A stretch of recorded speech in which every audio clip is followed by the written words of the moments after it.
너그 집 앞 자갈길이 모래가 된 거 아나? 이종문. 초등학교 5학년 때 영화를 처음 봤다. 초등학교 6학년 때 기차를 처음 탔고, 중학교 졸업하던 날 처음으로 짜장면을 먹어봤다. 고등학교 1학년 때 신호등을 처음 봤고, 고등학교 2학년 때 전화를 처음으로 걸어봤다. 바나나를 처음으로 먹어본 것은 대학교에 입학하던 바로 그 해였다. 하지만 내가 이성에 대한 연애 감정을 처음으로 느끼고 순애는 내 거다 하고 몰래 썼다 지웠던 것은 초등학교 3학년 때 일이었다. 그해 가을 우리 집 식구들은 고향에서 20리쯤 떨어져 있는 임고라는 곳으로 이사를 갔다. 홀로 고향을 떠나 그곳에서 초라한 한약방을 경영하고 계셨던 아버지를 따라 우리 집 전체가 그쪽으로 옮겨가게 되었던 것이다. 바로 그 이사를 가는 날 처음으로 걸어본 낯선 골목에서 눈동자가 샛별같이 초롱초롱한 한 여학생과 시선이 딱 마주치고 말았다. 그 다음날 아버지를 따라서 새로 다니게 될 학교에 갔더니 정말 놀랍게도 어제 본 샛별이 우리 교실에 다소곳이 앉아 눈동자를 초롱초롱 반짝이고 있었다.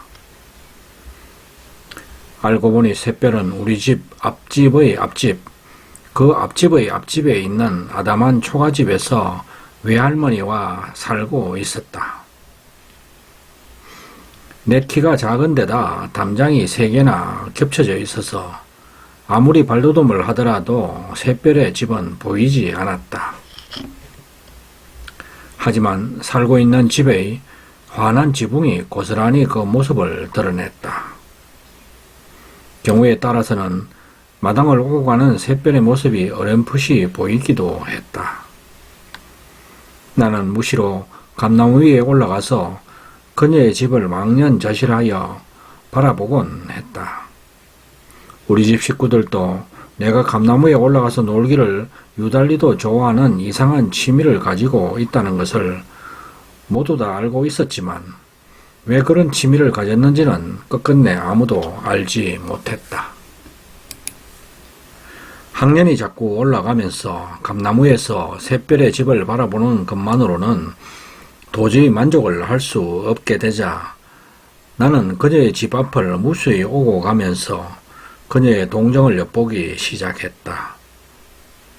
경우에 따라서는 하루에도 무수하게 이런 일들이 되풀이 되었다. 이러다가 들키면 큰일인데 하며 발걸음을 애써 돌려봐도 잠시 후에 보면 나는 또다시 그 집 앞 살구나무 밑에서 기웃대고 있었다.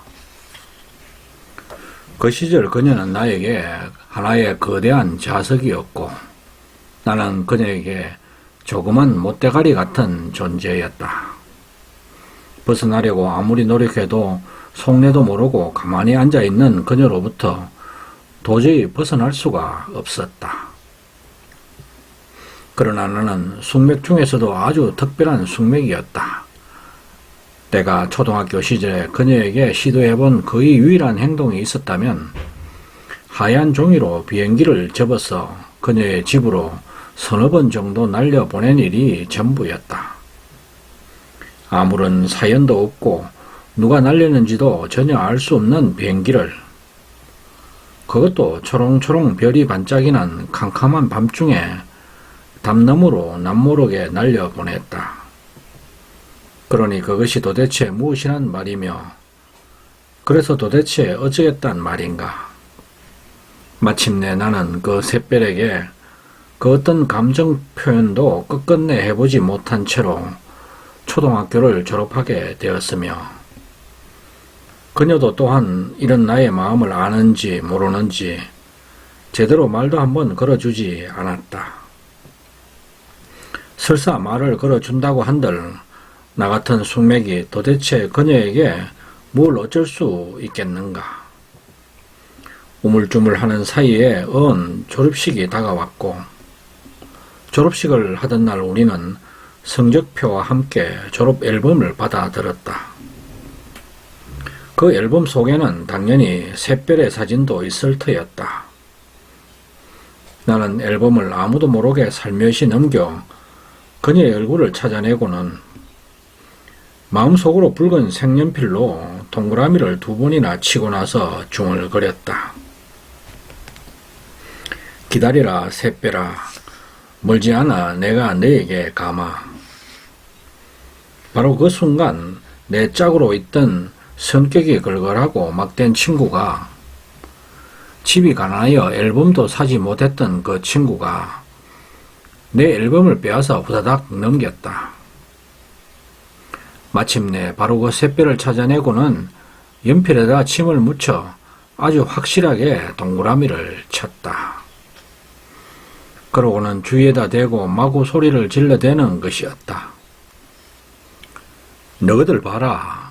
야는 내가 점을 찍었다. 그러니까 너가 모조리 다 관심 끊어라.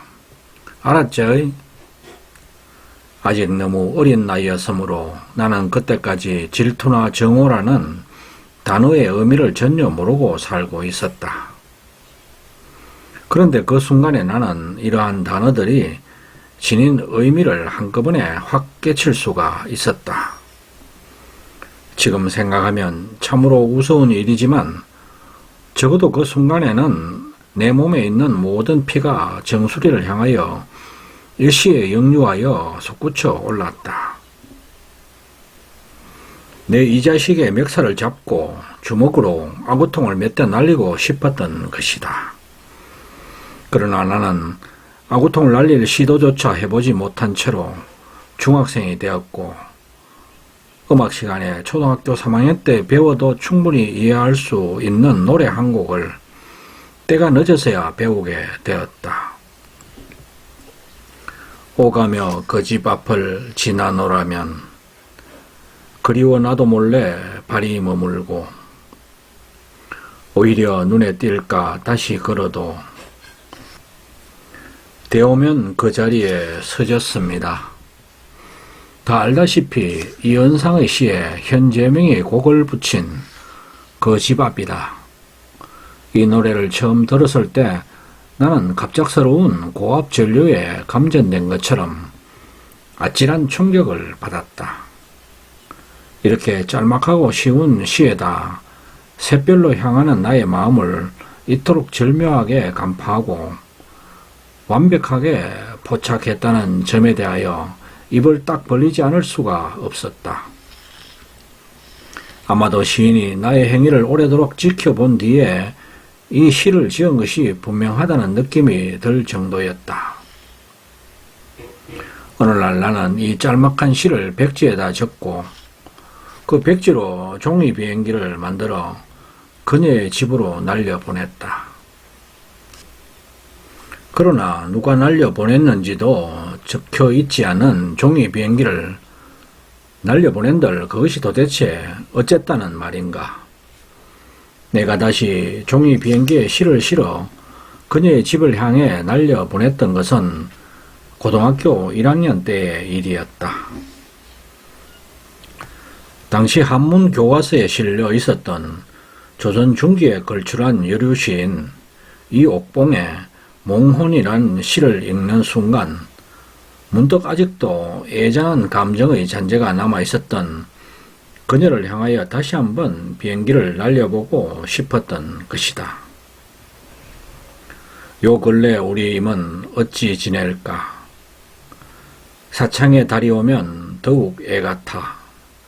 내 영혼 꿈길에도 잣이 있다면 그대 문 앞 돌길이 모래 됐으리. 이 옥봉이 사랑하는 남편으로부터 억울하기 짝이 없는 소박을 맞고 남편을 그리워하며 지었다는 시이다. 보다시피 화자는 잠만 자면 꿈을 꾸게 되고 꿈을 꾸면 임 계신 문 앞길을 수백 수천 번씩 하염없이 오고 가는 행위를 끊임없이 되풀이하게 되는 모양이다.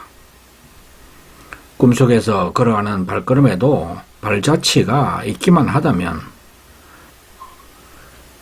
임계신 문 앞의 돌길이 밟히고 다시 밟혀 반쯤은 모래길로 바뀌고 말았을 것이라고 하니 동서고금에 이토록 절절한 사랑시가 어디에 다시 있겠는가. 나는 그 집 앞의 조선시대 버전인 이 기막힌 사랑시를 읽고 아득한 옛날에도 나와 같은 마음을 가진 사람이 살고 있었다는 사실이 너무나도 가슴 벅차게 느껴졌다. 나는 이 세상 모든 나뭇잎이 온통 다 떨어져 내리는 저물대로 저문 어느 가을날 다시 한번 종이 비행기를 접어 초등학교 3학년만 되어도 충분히 알 수 있는 이 시를 실었다. 검은달만 처연히 살구나무 집을 내려다보고 있는 새벽, 세월의 흐름과 함께 이제 처녀티가 슬슬 나기 시작한 그녀를 향하여 비행기를 힘껏 날렸다. 하지만 저만큼 날아가던 비행기는 마당을 한 바퀴 빙 돈 뒤에 유턴하여 다시 돌아와 내 가슴에 안기고 마는 것이었다. 에너지가 없어도 흘러가는 것은 세월밖에 없다고 하더니 과연 세월이 손살같이 지나서 우리들이 모두 대학생이 되었을 때 나에게 편지 한 통이 날아왔다. 뭉게구름 뭉게뭉게 피어오르는 저 머나먼 남쪽에 살고 있던 그녀가 보낸 편지였다. 화들짝 편지를 뜯어보았으나 내용은 그저 안부나 묻는 것이 전부였다. 한마디로 말하여 실망스러울 정도로 심심한 편지였다. 그녀에 대한 열정이 완전히 식은 것은 아니었지만 묻는 안부에 대답이나 하는 심심하기 짝이 없는 답장을 보냈다. 그리고서 몇 번 심심한 편지를 주고받던 어느 날 그녀에게서 전화가 걸려왔다. 중학교 동창생인 자기 친구를 나에게 소개하고 싶다면서 한번 만나자는 것이었다. 이제 어릴 때의 감정은 희석될 만큼 희석되었으나 아직도 식은 제 밑의 하룻불처럼 감정의 불씨가 남아 있었던 나로서는 대단히 섭섭한 죄이었다. 소개를 하려면 자기 자신을 나에게 직접 소개하면 될 것을 자기 친구를 소개할 게 뭐람.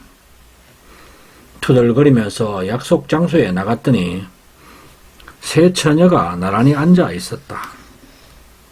그녀와 그녀가 소개하려는 처녀 그리고 그녀들과 중학교 동창생인 동시에 샛별과 초등학교 동창생이므로 나의 초등학교 동창생이기도 한 또 다른 처녀가 그들이었다.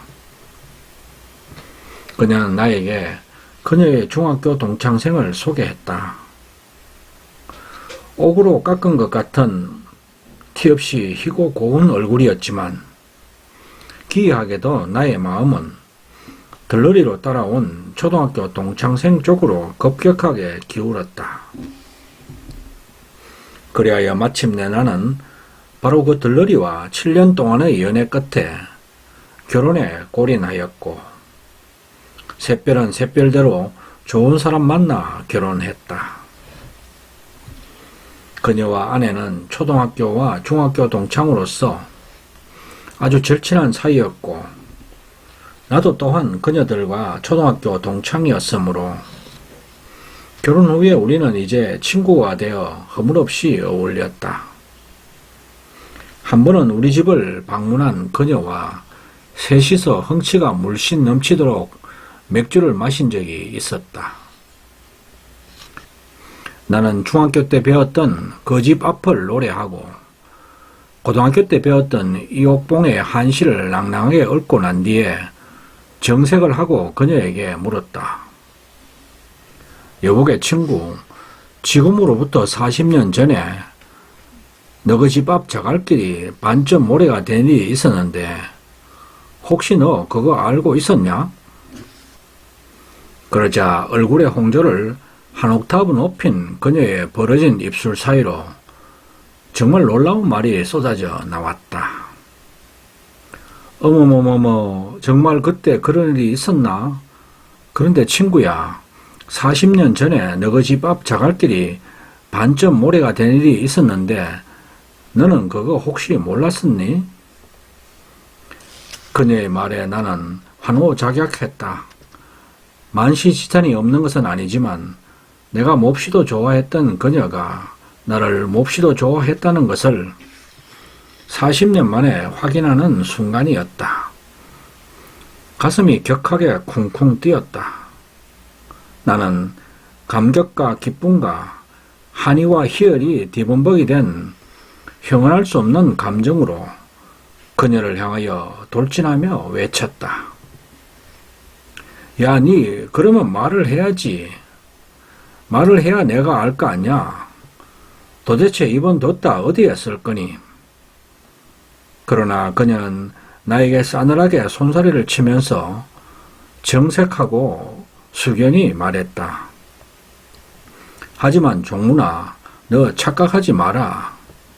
나는 그때 너그 형님을 얼마나 좋아했는지 너그 형님은 아마 꿈에서도 모르고 있을 기라.